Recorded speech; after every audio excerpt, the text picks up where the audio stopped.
Hello everyone, I am Dr. Kunal Luthra, Senior Consultant, Clinical and Interventional Pulmonology Department, Moolchand Hospital. Today I will discuss how to face a ILD in ICU. So first of all, we should know that in interstitial lung disease background, what's the background for the interstitial lung disease? Is it autoimmune or is it drug induced or is it there is no clear autoimmune features means it's a borderline autoimmune or without any immune predisposition. Third is there is no immune predisposition. So three types are there. Then based on the progression, based on the presentation, then again there are three phenotypes. The first one is the phenotype A, which is also known as the reversible phenotype.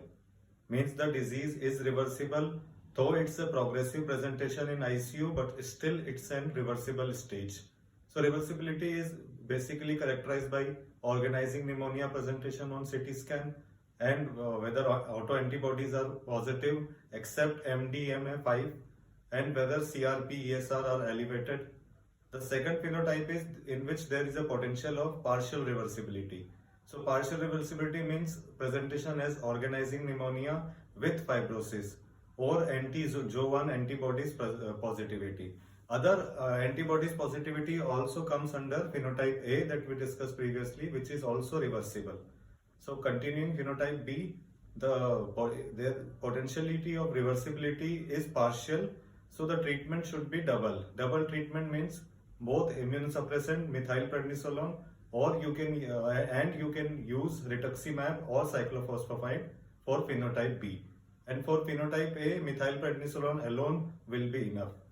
Coming to phenotype third phenotype, that is phenotype C, it's the rapidly progressive and fatal disease which has very unpredictable course and MDMA5 positive myositis example.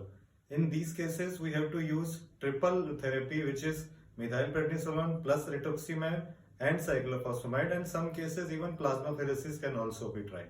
So this is how you will face ILD in ICU by dividing into three main phenotypes or three presentation features, and that depends on the autoimmune condition or immune-based reaction. And thus the treatment also depending the same, either only methylprednisolone or methylprednisolone with rituximab or methylprednisolone with rituximab and cyclophosphamide, and all depends on the severity of the disease and CT scan presentation.